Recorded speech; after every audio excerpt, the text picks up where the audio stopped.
What got you interested in coaching? Let's start off with that one. Like, what did you hope to get out of the session, I guess? Well,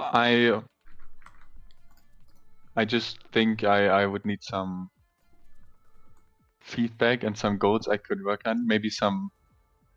I feel like recently I'm just always doing the same stuff, and I don't have many new ideas. So maybe, yeah. Sure, makes sense. Okay, looking through the forum here. So, tank player, do you have a code for me? Yeah. Okay, perfect. It's from it's a scrim from Sunday, I think. Okay, sounds good. And what heroes or hero do you play? I played Ramattra on that map. Ramattra. Yeah, Sounds we played Ramattra for basically the last whole okay. week, or like the patch. What do you think of Ramattra? You fought fun or boring, dull, somewhere in between?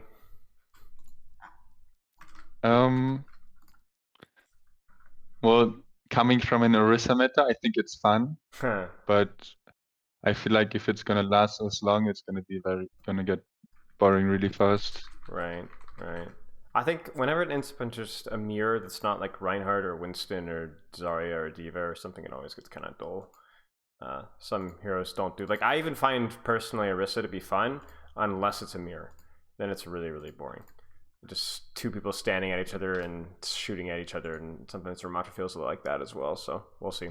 Okay, let's take a look at your schedule here. So break me down your history in Overwatch. Like what ranks did you hit in Overwatch 1? Have you always mained tank? When did you start playing? What do you think of Overwatch 2 and so on? So I started in 2018. I just played with friends. I think I started in silver, and then we went gold and plat. I was playing every role, and then I started maining tank. First I was playing Zarya. I think I got to diamond. Then I was playing ball. Ball Zarya. Got to master.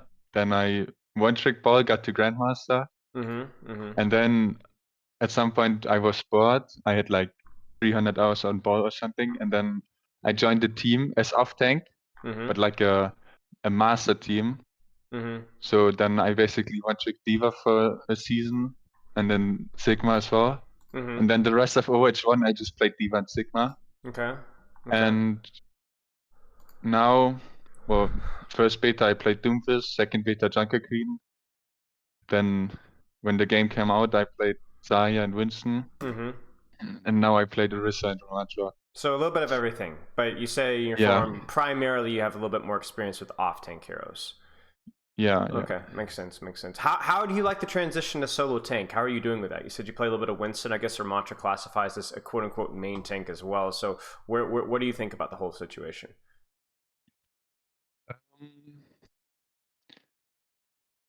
I think it's good, but I'm also not sure. I I think both have their pros and cons. But right now, I think I like the switch, even though the game still feels like not really ready. Like that, there's a lot of balancing to do, in my opinion. So. Okay, makes sense. What do you not like about it as much? Well, I feel like they're just like they're changing a hero and then they're just reverting it. For example, they buffed Doomfist and then they made Doomfist bad again. Yeah. And the same with Junker Queen. And now Rissa, they buffed Rissa because apparently Hawk needed counterplay or something. Now they just reverted again. Yeah, seems like very short-sighted, you know, like Yeah. immediately and then immediately they go, "Oh, well, we didn't think about that." It's like there's no long-term vision for the balance. Yeah. Yeah. No, I agree with you. So, what things do you like about the 5v5 or the solo tank or the Overwatch 2 setup, I guess? Well, I don't know why, but I feel like the macro got even more, or like the game understanding got even deeper. I feel like even though it's remove one tank, I feel like it's more complicated and more to learn. Especially every meta, changes like the playstyle a lot, I feel. So I like learning it, Yeah. new stuff, I guess. Yeah, I That's agree. fun. I agree. It feels like even though there's one fewer player, it's just as complex. You know what I'm saying? Yeah. Yeah, makes sense. Okay. All right. Let's keep looking here. So, it's I'm looking through your notes here. It says my team is currently very close to actually keeping up with contenders teams, but not quite good enough to get scrims with them. In tourney games, we take a map off of them every now and then. Fancy Fellas, Munich, Shoes, Money Crew. So, any advice? Elaborate on that one a little bit here for me. The form cuts off after any advice, so I'm not sure what you were asking for advice wise. But what were you kind of looking for there? Wait, I'm not sure either. I guess just any advice from the, because you also were in the pro scene. Like that maybe can help to get like advice to like get there easier, Sure, or I don't know. sure. No, I got you. I mean, I think like a lot of the things that make the pros really good is a lot of it's just straight up mechanics. You know, they're better mechanically, so they're just going to win. But I will say one low hanging fruit, maybe for you and for your team. I know this isn't a team coaching session, but is a lot of good teams do a better job with their ult planning than other teams. Like have a better idea of like, I mean, if you look at like, for example, the grand finals. A lot of the micro and the neutral shot can Dallas Fuel were really good at.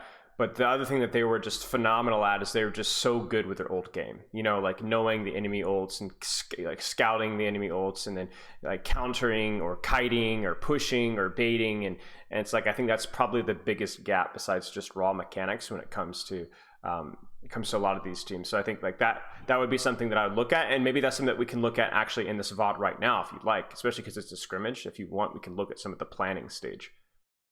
Yeah, that's actually our that's what we're working on right now. Like Perfect. having a better plan and setup for the fight. Perfect. So I can offer some advice with that. And I also like to pick your brain as well, because I've been in the pro scene, but I don't have a lot of experience with this exact specific meta. So maybe you can teach me a little bit too. Okay, so Yeah. let's keep looking through this form here. So you are 4.5 OW1, GM1 OW2. Do you feel like you've improved as a player since Overwatch 2, or you've stayed about the same? Because GM1 is a huge spectrum, as you and I both know. Yeah. I can't really say because it's like every month there's a new hero to learn. So I feel like I think I improved, but I also kind of stayed on the same level because I always improved on like new heroes. So I'm Right. yeah. Right. I know what you're saying. It feels like that every time you get some mastery, you restart.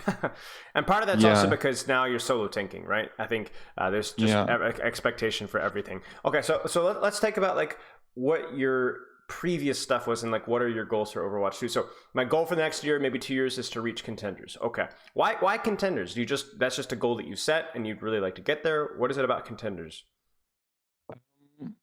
Well,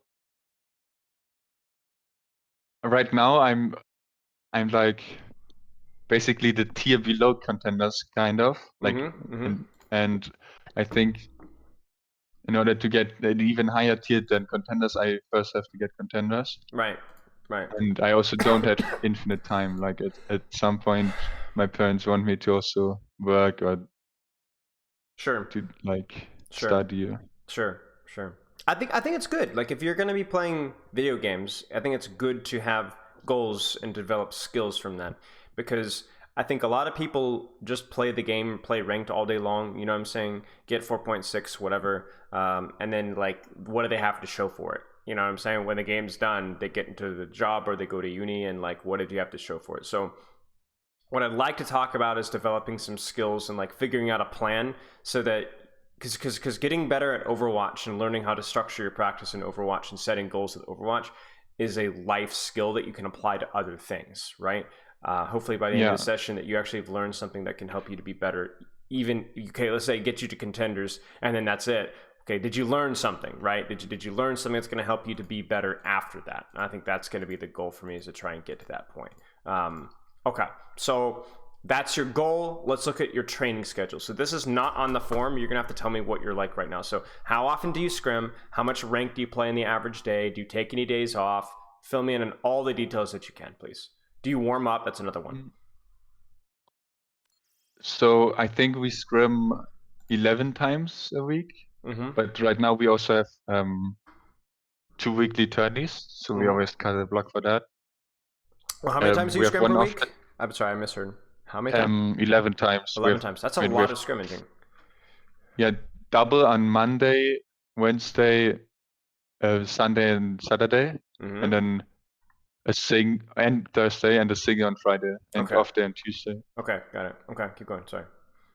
And then, well, usually I sleep 9 hours.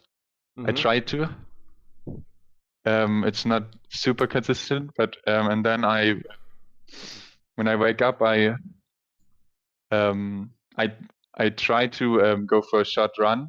Otherwise, I just eat breakfast and then shower and then play ranked. I usually try to like play at least 5 games and then take a break and then do it again one more time. Yeah, but sometimes I only get like one ranked session where then I play like 6 or 7 games or 8. Okay, And so then are those on days that you do your double blocks of scrims as well? So you do 6 or 7 ranked games as one session, and then 2 times 2 hour scrim blocks. Is that correct? yeah, Okay. yeah, And then 8 or 9 hours of sleep, short run. Keep going. Sorry. yeah. I on Friday after scrim I have basketball training once. Okay. And well, yeah, that's pretty much it. Okay. I eat between scrim blocks. Okay. Sounds good. Question for you. So let's say this is your double block scrim day. When do you play ranked? Before? After? When do you play ranked? I only play ranked before scrims. Only ranked play before scrims. Here's a question for you. Do you feel that on your second block that you ever start getting tired?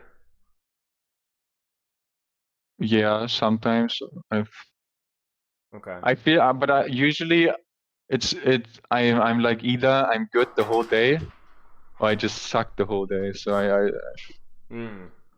Why do you think that is? yeah. I mm, maybe because I can't keep up the schedule. I just set like super consistent. Like I always either I'm like stay up too long watching some stuff, and then I'm like waking up later, and then I have less time for ranked. Do you think the rank play is what allows you to play better because you feel more warmed up for scrims, or do you think the rank play hurts you because it makes you more tired, or is it a little bit of both, or does it depend? Mm,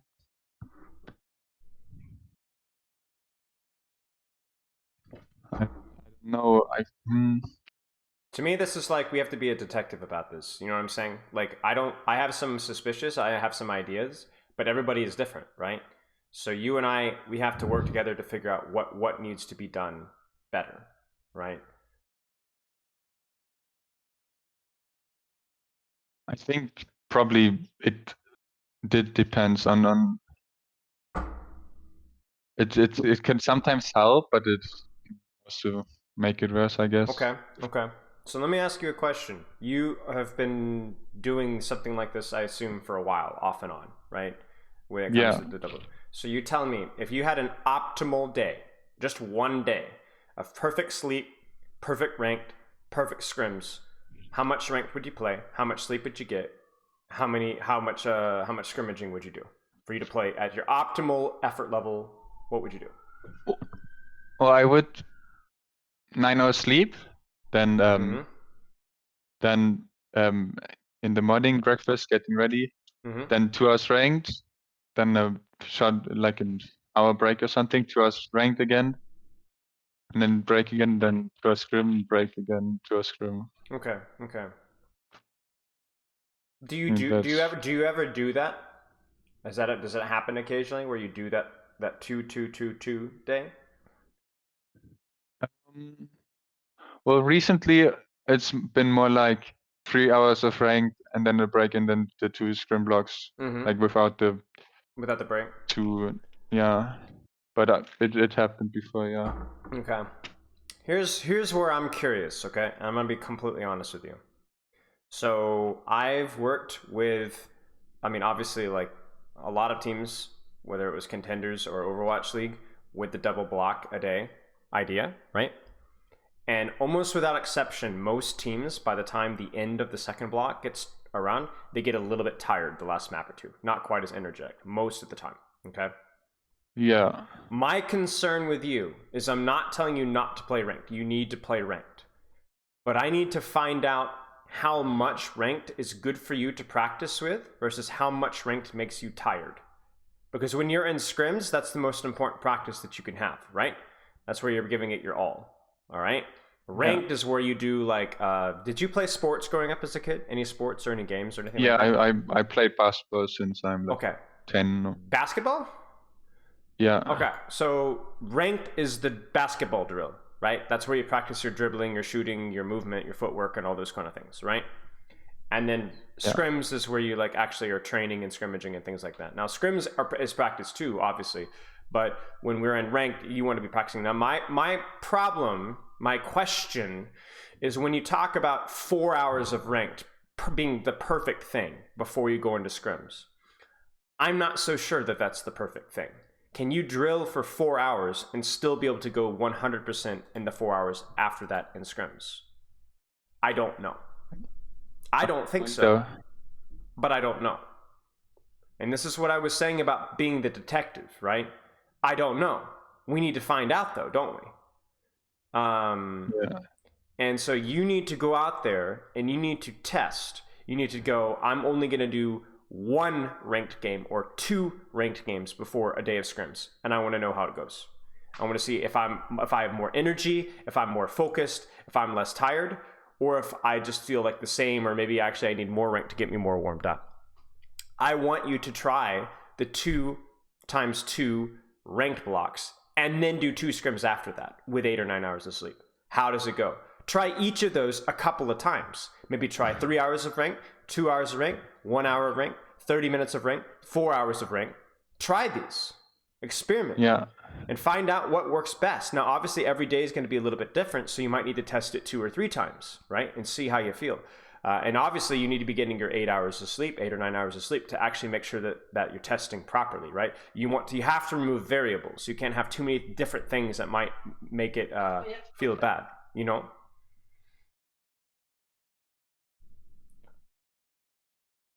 Does all that make sense? Yeah. My only question is if I'm getting tired from too much rank, like I would not know what else to do in that time then. I mean, you tell me. I mean, if I can't play Overwatch, then I don't know. Well, that's the real question, isn't it? Do you self VOD review much?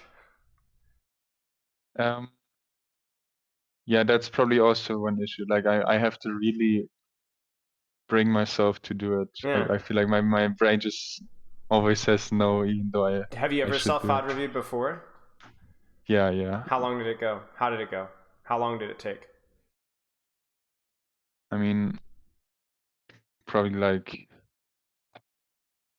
less than half an hour Okay. most of the time. Okay. Okay. So, how long would it need to be so that you're not so, ugh, I don't want to do this. How long should it be? If I said you have to I VOD review think, for an hour, that sucks. 30 minutes, maybe yeah, still too long. Okay, so then how long will you VOD review where you're not like, ugh, anymore? How long? You I tell me. think if it's longer than 20 minutes, I feel like it's gonna be Okay. the. Okay. So how about we go 15 minutes then? Can you do 15 minutes? Yeah, if I get myself to it, then I will probably be able to do it. Yeah. Okay, 15 minutes. How often do you think you need to self-VOD review per week?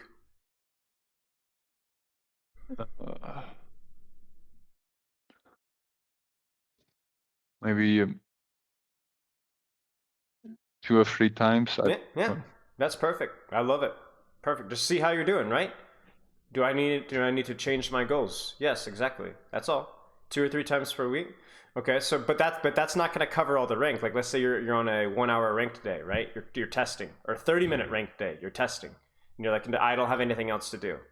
Okay, well then you need to expand yourself as a person. You're not just an Overwatch player, right? There's a lot more to you. You have personality, you have skills, you have things that you also like to do, you have family and friends, right? At least to an extent, right? So if you don't, then you need to expand.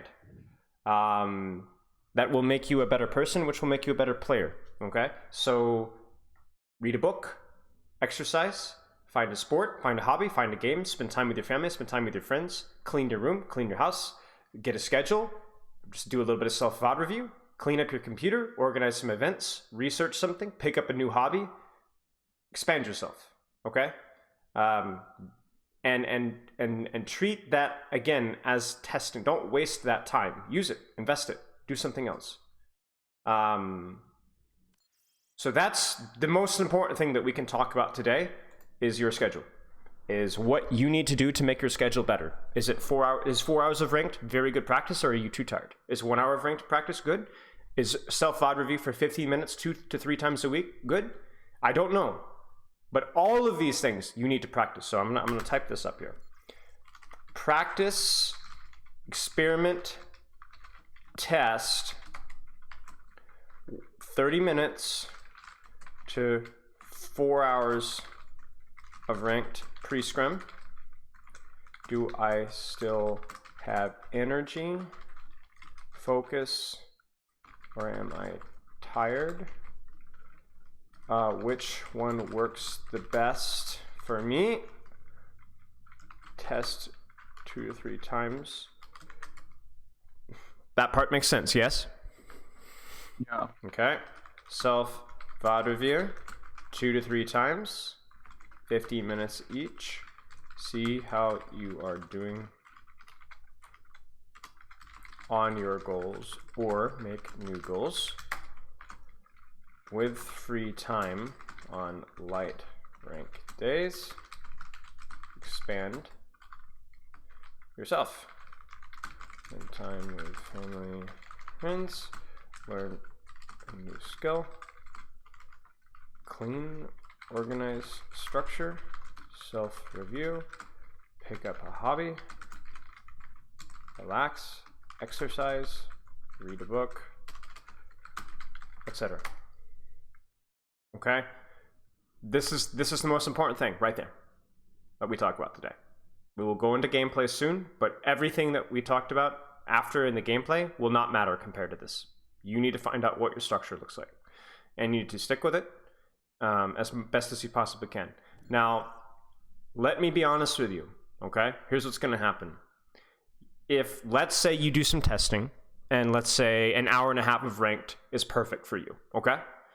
And let's say you like the self-VOD review 2 or 3 times per week, and you got all that structured out. Then you start doing it, and you're good, and you're good, and you're good, and you're good, and then you have a bad week, or you mess up and you forget, and then you accidentally play rank for too long, and then you're not as energetic in scrims. Here's what I'm going to tell you. That's okay. It's okay. It's okay to not be perfect, okay? What you need to be doing is you need to be better than where you are right now. That's the goal. Remember how you told me how you wanted to just get to contenders because that's just one step ahead, right? You just need to get to contenders before you get to anywhere else. Remember, that's what you said, right?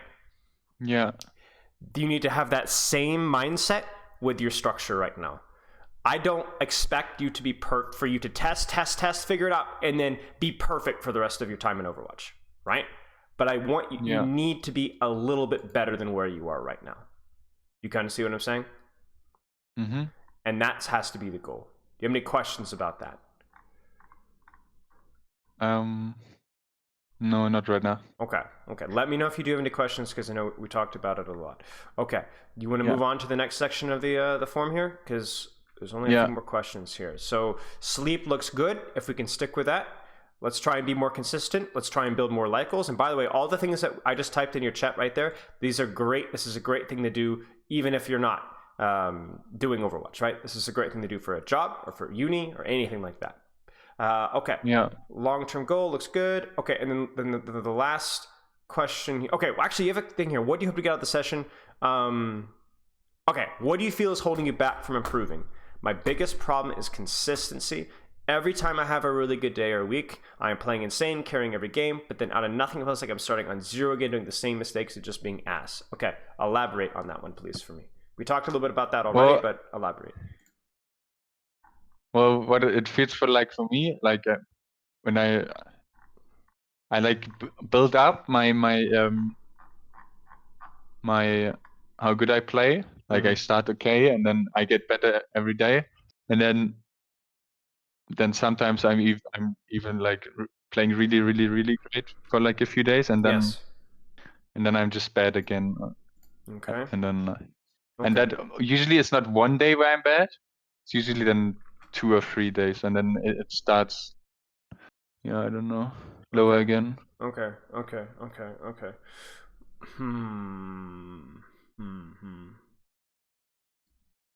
Why do you think that is?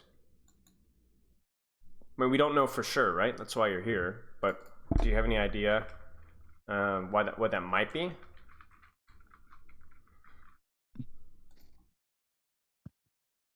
Yeah. Well, I think it might be that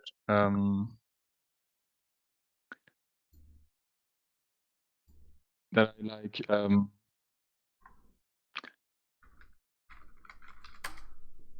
I don't know how to put it, but that I just maybe ignore the stuff I have to do, and that at some point I just ignored it for too long, that then my environment is kind of exhausting. So in other words, there's like things that you need to be focusing on or practicing and doing better at, and you just don't really put attention to it until it gets too bad. Yeah. Okay. Let me pull up this really quick. All right. This is your ceiling. This is your floor. Okay. And this is your performance. Right? Here's what we have to look at. Okay. Whatever you put in, there's a lot of things that build this red line. Okay. Let me tell you a few of these things. Okay. There's sleep. There's emotions. So if you have a really good day, somebody said something nice to you, you feel really confident, right? There is luck. And by luck, it could be that your team is feeling like really, really energetic that day, right? And so when you go in and you play and they're energetic, so now you're energetic and now you're playing confidently and like, you know, right? Maybe you got lucky and you played a couple of great ranked games. The enemy team is really, really bad. And so you felt like you were popping off. And so you go into your scrims and you're really confident, right? Yeah. There is consistency of your training. So if you train consistently the same way every day, then you'll get more consistent results. If you don't train consistently the same way every day, then you're going to, over time, have inconsistent results because you train inconsistently, right? I remember my mechanics on Zenyatta when I was climbing to GM were very inconsistent until I started playing every single day for 2 or 3 hours. That would all I do. I just go log on, I play for 2 or 3 hours, and all of a sudden my mechanics got way more consistent, right? And then there's other things like other factors that, like, you know, your brain, maybe you ate something that disagreed with you. Like we don't fully understand what consistency is or isn't, whether it's physical or mental. We don't fully understand, right? Every athlete in the history of the world has to deal with this. Now, let me ask you a question. How many of these can you control? Well, I can control sleep and timing, training. Training, okay? And you cannot control this one, but you can work at it, right? It's a horrible color. Yeah. You can work at it, okay? Okay? So you can't control this one. You can't control this one, and you can only marginally control this one, right? So here's what you do. You control this one, and you control this one, and you improve your consistency by controlling those two things, correct? Yeah. And then here's what you do. You don't control the other 2.5, right? So how do you approach them, I guess? If you can't control anything else besides those two, what do you do when you see this line? Well, here's what will happen, okay? So we have all this set up, and let's say you control your sleep, and you do a slightly better job of controlling your emotions, and you do a much better job with your training consistency. You're still going to have this, aren't you? yeah. Right? But it's going to be a little bit more consistent, but you're still going to have your ceilings and peaks. Now let me ask you a question. This is the key to consistency, right? When you plummet down to here, what should you be thinking?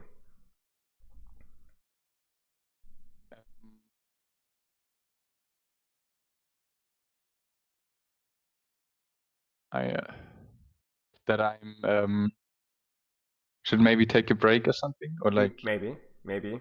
Should you be concerned when you start to play worse? If you're sleeping consistently and training consistently and helping control your emotions a little bit, should you get concerned when you play worse? Should that be no? You shouldn't. Because guess what? You should just look at your body and be like, oh, well, I guess it's one of those days. You know? Yeah. Because it is. It's one of those days. And same thing here. Oh, that's one of those days. So what do? Well, you focus. You practice. You practice your positioning. You practice your ultimate usage. You practice your communication. Whatever you have to practice that day, guess what? You practice it and you don't worry about it. Because you know what always happens on the end of these gutters, the end of these valleys? You see this? You go right back up. Right? Yeah. So it doesn't matter. It's temporary. You're not concerned. You know, it's like, let me put it this way. Like, let's say you were chronically ill with an incurable illness. That every month for 2 days, you got a really bad headache. When you get that headache for those 2 days, do you think, oh no, I need to go to the hospital, I'm going to die? No. You know, oh, it's another one of those headaches. It's okay. You know, and you know, you find ways of dealing with it. You find ways of coping with it. Or maybe there's some things that you can save and get done during those days, or I can still practice. And that's the thing, is you could still practice, right? It's still practice. It doesn't matter if you're playing good or not. Practice is practice, right? Whether it's scrims or ranked. So then you just embrace it and you don't worry about it. Now let me ask you another question. And this one is a little bit different, okay? When you're at here and here, what are you thinking about?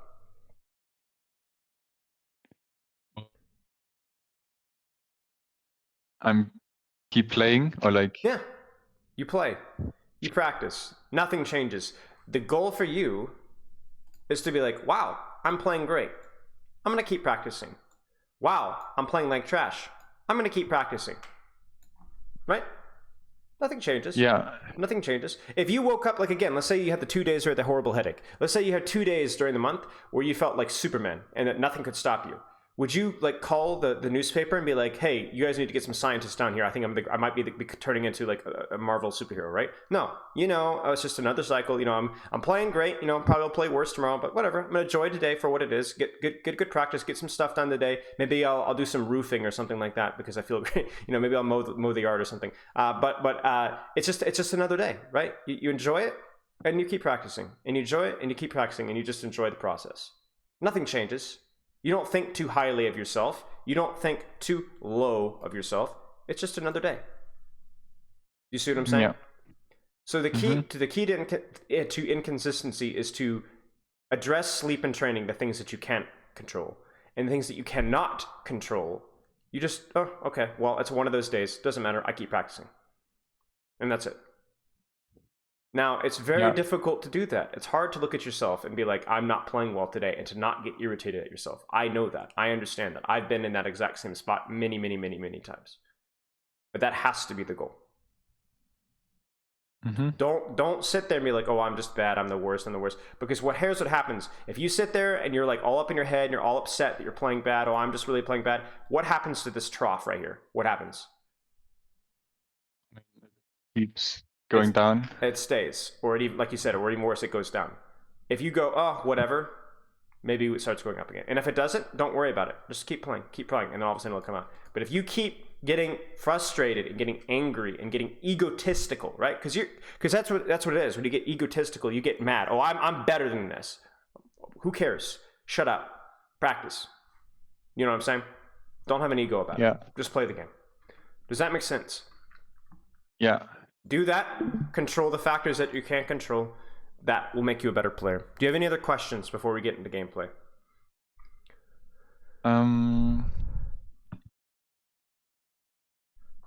No. Okay. I don't think so. If you do, let me know. Let's look at some Ramattra. Okay. What are your focuses as Ramattra? You going into this game right now, do you have any things that you've been trying to practice or improve upon with your Ramattra? Yeah, I've been trying to not get my cooldowns fast before the fight, like my Nemesis farm. Okay. How do you not get it forced? By not peeking when my team is not set up for the fight. Okay, perfect. That's a great skill to practice. Okay, what else? Anything else? Or has that been mostly it as of recent? and basically calling the timings for the fight. So if my Tracer calls that she has an angle behind, I call walking up 3, 2, 1. Yeah. See, we didn't even talk about that, but that's huge, right? Communicating, like knowing exactly what to communicate. Nice. Okay, great to hear. You said you wanted to go over a little bit of ult economy as well? Yeah, sure. Okay.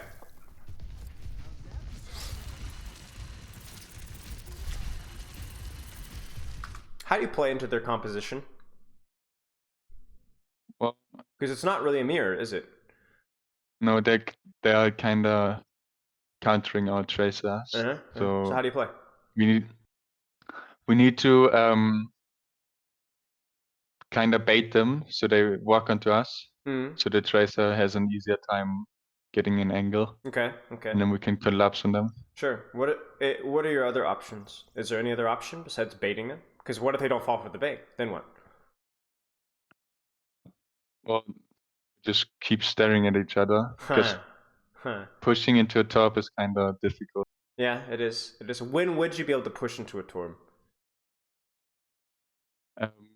When we have a massive cooldown advantage. How do you get a massive cooldown advantage? By having better positioning and better angles. Okay, so your focus then is to be better positioning, better angles, and wait for us to win the cooldown train. Where and how do you want your Tracer positioned for the fight? To beat their torp?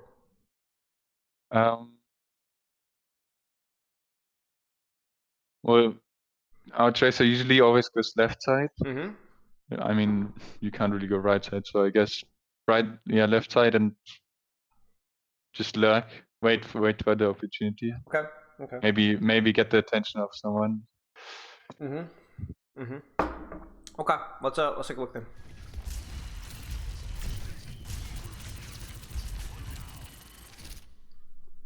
What do you think?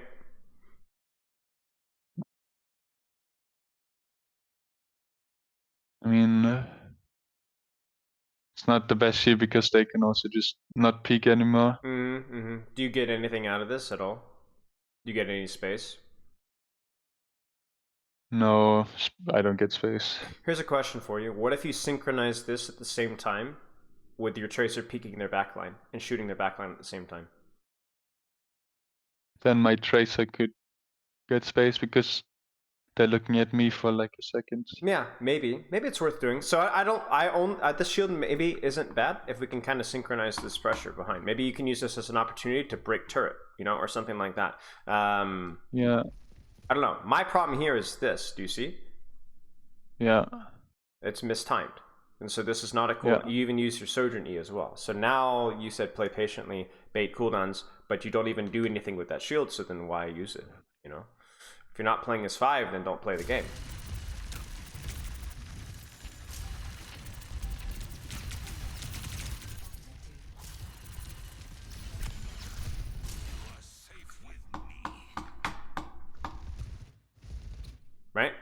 Yeah. Right? Now, I get it. It's hard, but this is an opportunity for her to break turret, isn't it?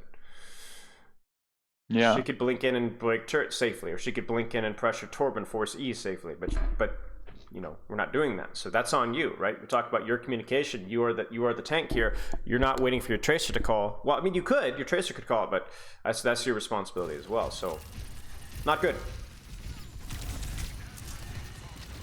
Not good either. Is there any reason for you to press this E at this point in time? I know they're walking forward, but are you peeking them? No. No. Yeah. So then don't press it. When would you press it? Let's slow it down. When would you use it? Well, when they peek us. Exactly. Now all of a sudden, even though you didn't have a cooldown advantage, you kind of have one, kind of, sort of, maybe a little bit, right? Because your E is better, right? Their E was used too early. He should have used his E now. He doesn't have it now. It's expiring now. So let's see how this fight goes. And let me ask you another question here.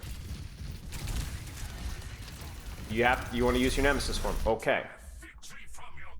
Who should you be prioritizing right now?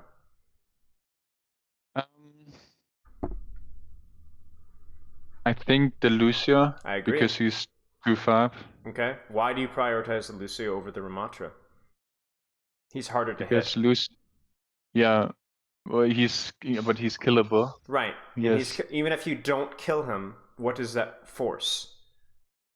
Well, it forces him out and amp. Right. And then what does that mean? That means we won the cooldown trade. Right. So Lucio's out. So now Lucio's not healing or speeding his Ramattra. Lucio's no longer damaging your backline. Maybe the Kiriko has to stop damaging you and has to start healing Lucio. You see what I'm saying? Yeah. Now all of a sudden, just shooting at the Lucio significantly helped your team out, rather than shooting Ramattra, who doesn't do anything. It doesn't actually force him to do anything that he wouldn't otherwise do. You're not forcing him to shield or block or anything. So this is a little bit of, you know, their Kiriko hits a shot and whatever, but you have done nothing this fight to actually give yourself a cooldown trade. You've not shielded it at a good timing with your tracer. You've E'd too early, and then you focused on the wrong target.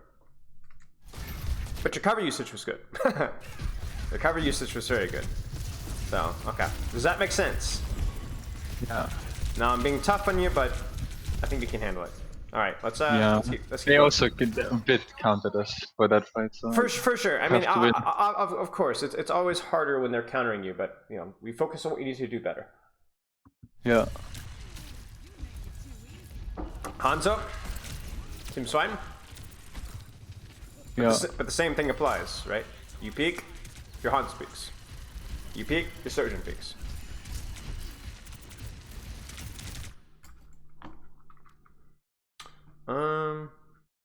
Okay, I think this is fine. I was curious what was going on here.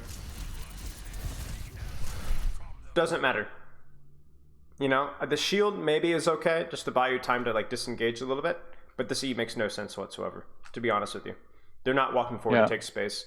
You need your E. You need your E to force a cooldown advantage.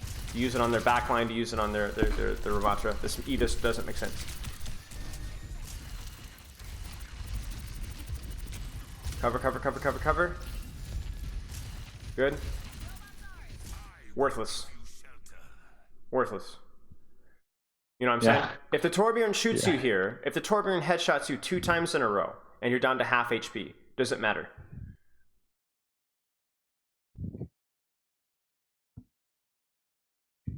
If you're down to 200 HP right now, no, it doesn't. It doesn't matter. Nothing's happening. Your Kiriko will heal you, and then you'll push, and then you will have your shield. It doesn't matter. It's too long of a cooldown. It's 13 seconds. Just use your cover usage has been really quite decent, so you're not at any risk of dying to any spam damage here. So why are we shielding this, right? We got to be more disciplined in this. Because right now, it looks like we want to engage in a trade, right? And you've got a fairly halfway decent angle for it, but we need our shield here, right? Because we want to peek, but we don't have a shield. Yeah. So you're going to E here. The E isn't even necessarily that bad, but the E is bad because the E is by itself. The E isn't comboed with a shield. The E isn't, it's just by itself. And you know, because look at how scared you're playing, right? You know you can't peek this. So if you know you can't peek it, don't use your E. wait and reset your cooldowns and try again. You messed up. That's okay. Wait and reset and try again. Does that make sense? Yeah. Okay.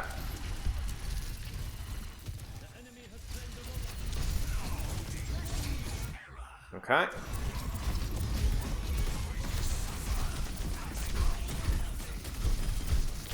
Nice. Nicely done.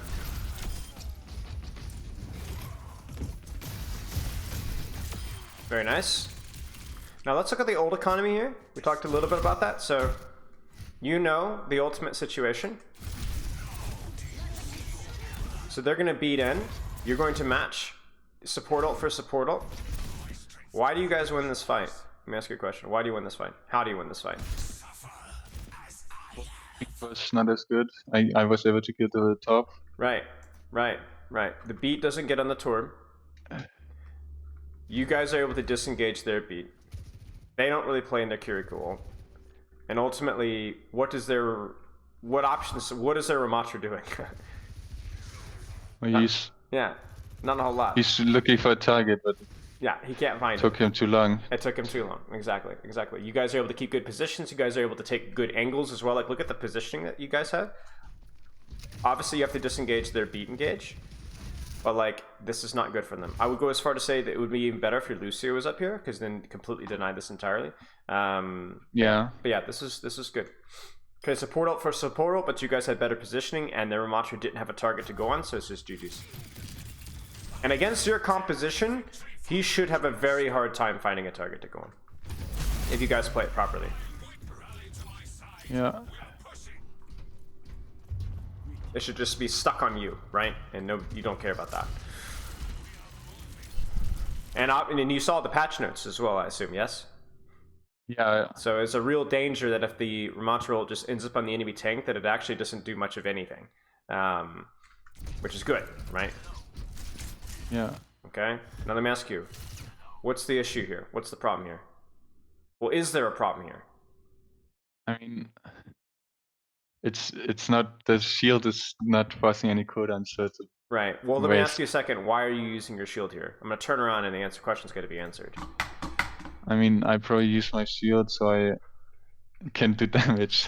Well, here's your answer. You see, it's not Yeah. that it's not that deep. So let me ask you a question: Is this shield a mistake? Your Kiriko's not here. I mean, yes, but they also need a long time to beat it, so right. So no, I will have to. no, yeah, it's so not no, a mistake. yeah. It's not a mistake. You know, Okay. like don't be rigid, right? We have to be look at it and be realistic, right? We want you to not waste your cooldowns when there's an active fight about to happen. You did not have your Kiriko. You were just pushing cart to get a slight advantage, but you knew your Kiriko was in spawn, so use your cooldowns early to try and force out, get some extra early push. Now, as this Ramattra walks forward, let's say the Ramattra gets here soon, you're going to need to back up a little bit, but that's okay. You got some nice push, right? Yeah. Okay, so let's just back up. I don't have a problem with it. Just back up. Yeah, all good. And now, we have our cooldowns. Yeah? Yeah. All good. Just be reasonable, that's all. Okay, let me ask you a question here. Is this a good shield? I think so. Why? Because if they want to push my team, they have to go through me, and I get a lot of value with my cooldowns. Yeah, exactly. Something is happening right now, is it not? Yeah. Yeah, so it's totally fine to use your shield. Okay? Let's see how we do with the shield.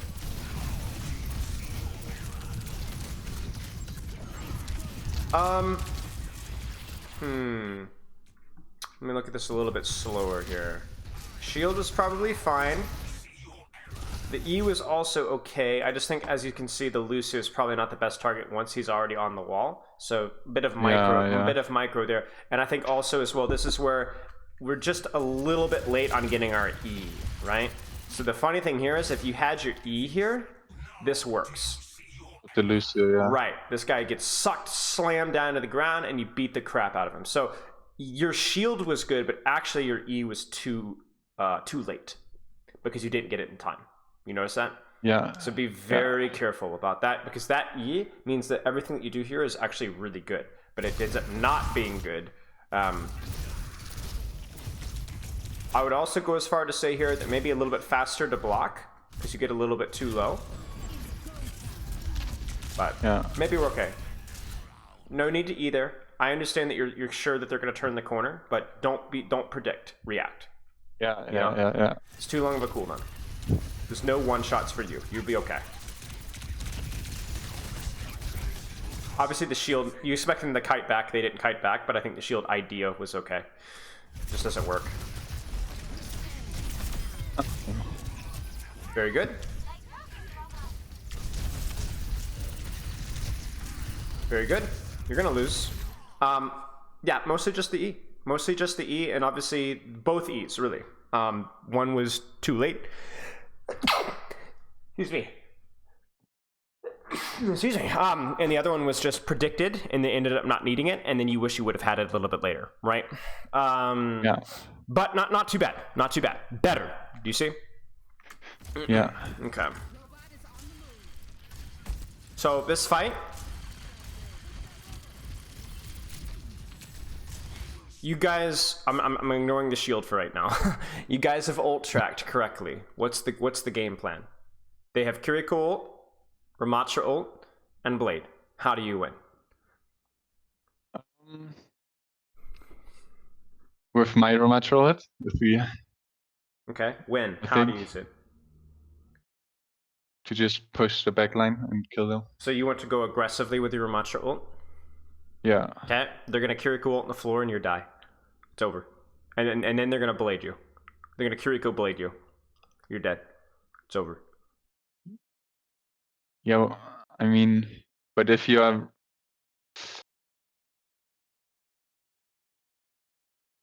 I guess. But they also don't have it quite yet. So if we... So you want to out... You are tracking that they don't have it yet, and if we go fast with Kiriko, with my ult, excuse me, we can just win? Yeah, if that's the trackable, if it's like they're close to Blade to report, then that would be the plan. Perfect. And who would you target, and how would you set this up with your Tracer?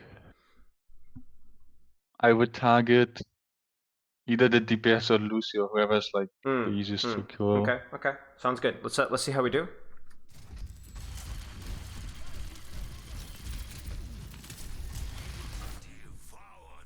Unnecessary. Just cover right here. Take damage and hide. Or even here, just hide. 3, 2, 1, walk forward. And then shield second. It's not about who shields first or second. It's about which team gets value out of their shield. They shield first here, but do you see the problem if we're coaching this Ramattra? What's the problem with the shield? He's also peeking alone. Right. So it's not about who shields first or second. It's about which shield gets more team value. If he peeked first here with shield, and his Sojourn and Kiriko and Genji all like were doing damage at the same time and forced cooldowns, and then you shielded second, actually it doesn't matter if you shielded second, you just still lose, right? So it's not about who shields first or second, it's about which shield is timed with pressure better. And actually yours is a little bit better, but I still don't think yours was necessary. That's the thing. Still wasn't necessary. Yeah. Still weren't. And the funny thing is you actually use shield and then back up. I guess the fight plan was a bit different. Yeah, and that's fine. That's fine. We don't know exactly what was called, but yeah.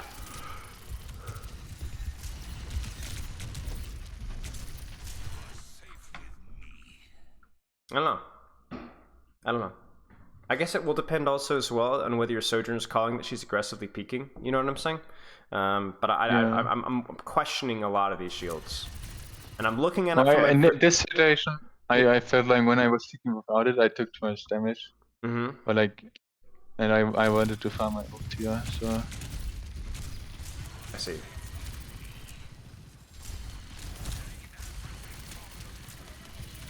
So is this trying to use for your Tracer? No, I think it's also just to get the ult. Well, I mean that doesn't make any sense to me.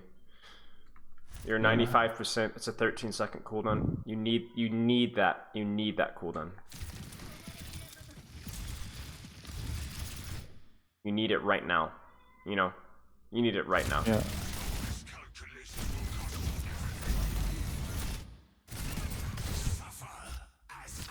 And it ends up being fine because obviously you do the cancel for the extra armor, but you know, just be careful. Nice.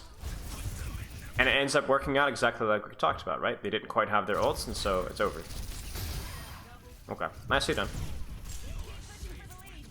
And I know I'm questioning a lot of these cooldowns that end up being probably okay, but that's what you need to do when you're doing your self-VOD review. Yeah. Was this a good cooldown? Could I have used it better? Okay, what do I need to practice better with my cooldowns, right? You need to be constantly asking yourself, because those cooldowns are not easy to use at all. It's not like Monkey Bubble or something like that. You have to really, really think.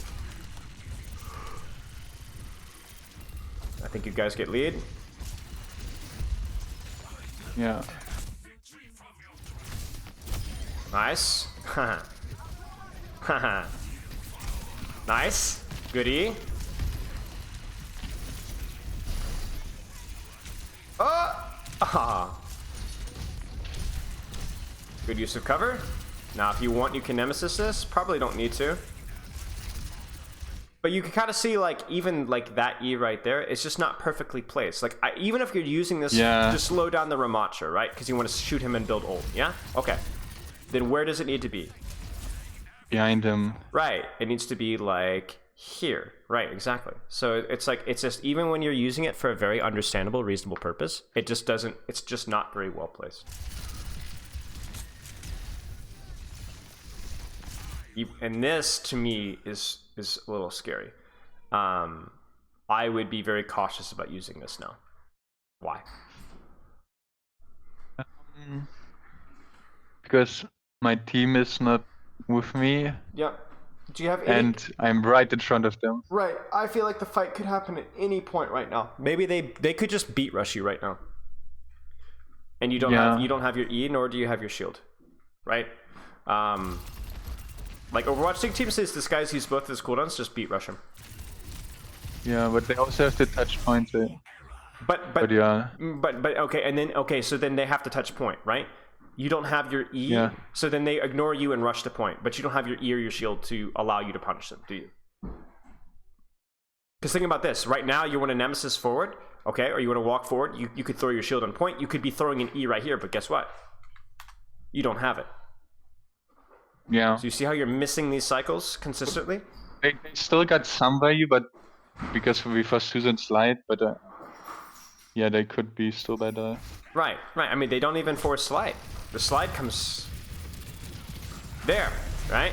So it's not what you're doing now. What you're doing now is fine, but it's the fact that what you're doing now is weaker than it should be because you don't have your E and you don't have your shield. That's the problem. You're missing the cycles. You're down cooldowns before the fight starts. And there's the beat engage. Somehow these beats are just never hitting the right targets. That's crazy. And there you go. Okay, nicely done. Oh, you died. Okay, whatever. Yeah, that was not a good use of our cooldowns. Okay. Oh, this fight is actually interesting. Okay, let's because the ult track was, I don't know why. I looked at this fight that we have Ramattra ult first, and they have like 70 or 80%. That's a very bad mistake.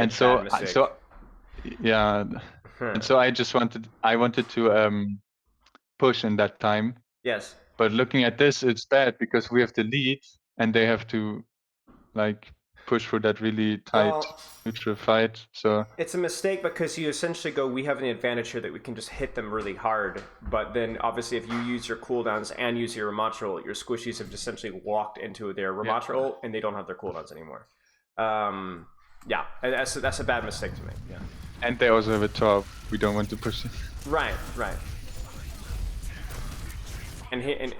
From my perspective, it even worked that fight, but my team died. So this. Yeah. This is also like, I don't know. I still feel like you're just using cooldowns, right? Like this E, what does this do? You know, this shield, what does it do? Your tracer's in no position to push here. I want this to be, the combo should be shield, shoot, aggressively Nemesis, maybe E, cancel Nemesis, Q. Right? It has to be like done in a very specific order and at a very specific time. It feels like you're doing those things kind of sort of, but we just need to be in a position to follow up here. There's a cancel, there's the E. But I want E here. You know what I'm saying? If you can. If like either you do one of two things. Either you use your E before you ult but you get massive value. Like let's say this Kiriko or Sojourn's up here, and you E them, and they have to use their Suzu because they messed up with their positioning, right? Massive value, right? Or you sit on it, you don't use it, you use this, you cancel, you E. And you could even use your E on Ramattra, force his, or you could save your E, throw it on the Torb, and run him down, right? You see how important that is. Or you could play it to where you know they have Ramattra ult, and you guys want to play it properly ult-wise, and you want to play slow, okay? So then how do you use your E? If you don't want to force Ramattra ult. Well, I want to use it when they are walking up to me. Right.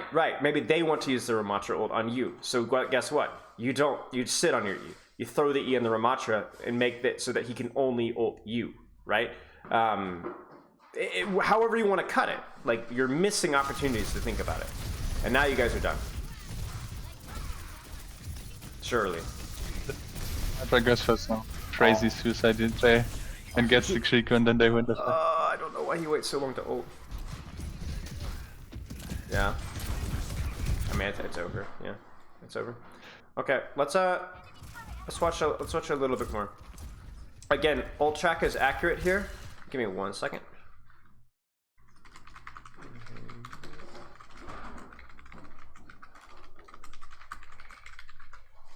Okay. You're kidding me. Just walk to the corner, and then if you want to shield. Yeah. I think the way you act is if it was like a 9-second cooldown or a 10-second cooldown. Do you notice that? Yeah. It's just a little off. Same thing with this here, right? Why E this? Why E this? You know?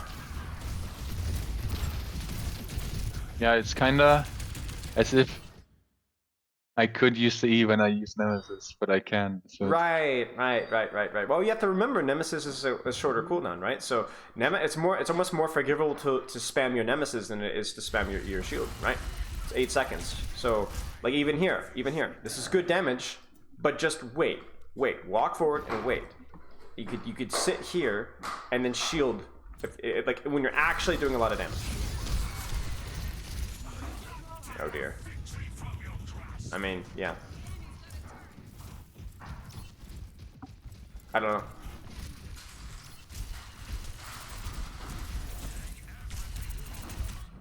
To me, this E probably gets enough value to be justified. Do you agree? Yeah. And I also think that you're going to have it by the time the fight starts as well, because your Tracer's in spawn, and I don't think they're going to push you up here and punish you for not having your E. So I'm okay with this. I'm okay with that shield too. Let's see, are we going to get punished for using it? I don't think so. No, we're good. See? You can predict this. Now this one... Oh! We're actually fighting with it. Okay. Maybe it was. Yeah, okay. Now I'm kinda stuck in the purple. Uh-oh. Okay, E for shield. Surely that one's not necessary. Now we want shield, right? Yeah. You don't have it yet.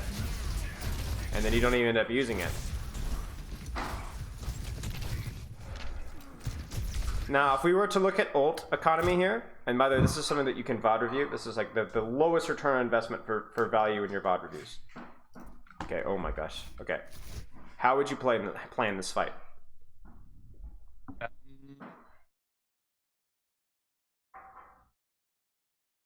We would...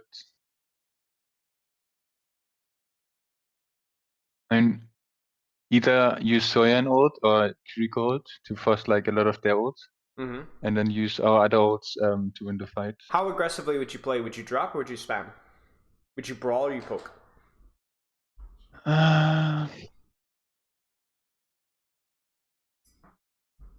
Maybe we could just poke them. Yeah, make them, because they have to push the bot because we have the lead.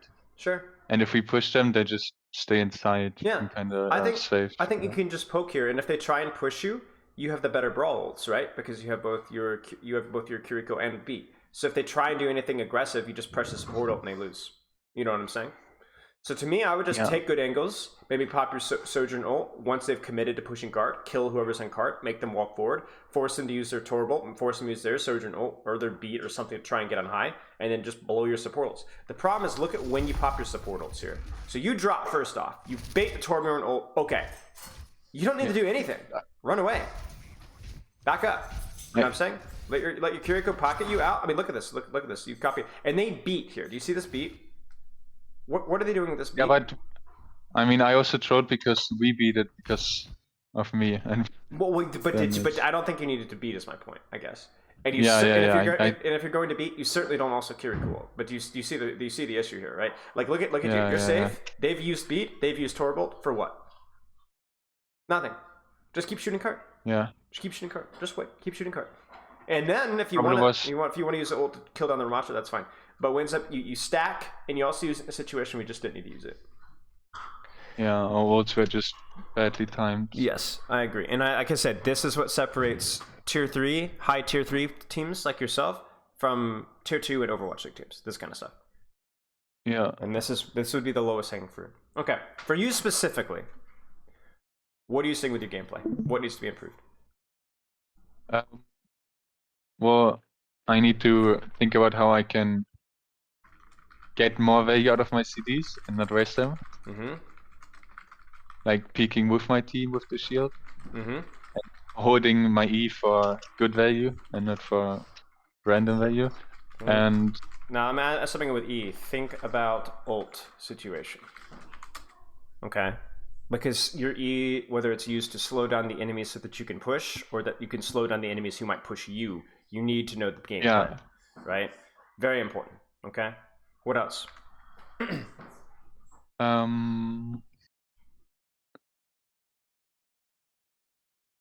What else? That was definitely mostly it.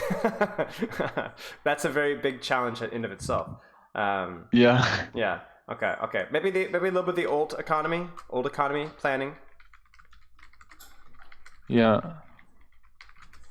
Think about push, pull, brawl, spam. Every fight basically boils down to which team eventually is going to push, right?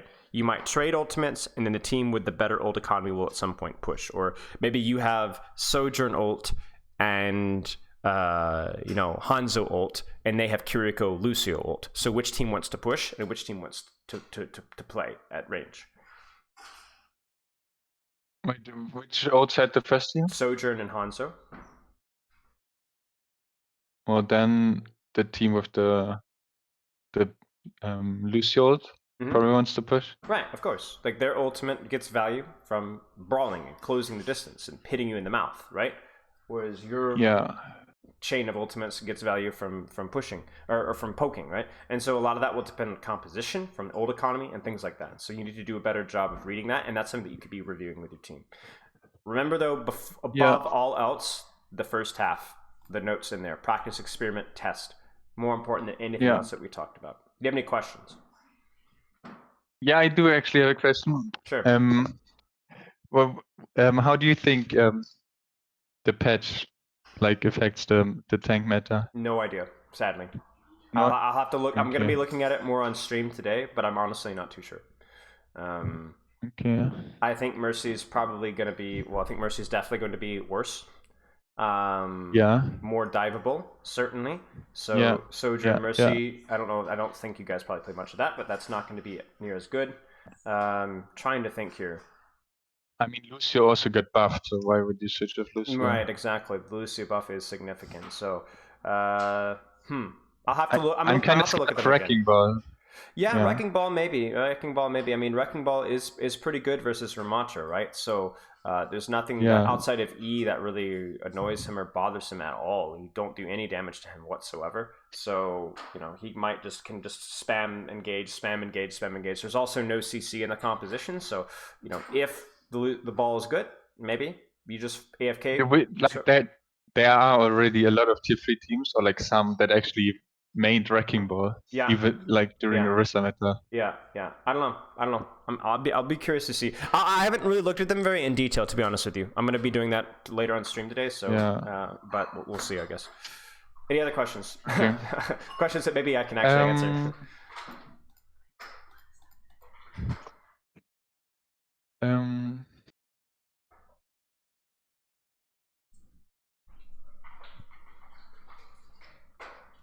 If you don't think of them right now, there's no rush. No, my DMs are I always don't open. know. Okay. Well, Yeah, my right DMs are now, always open. You actually. can message me anytime.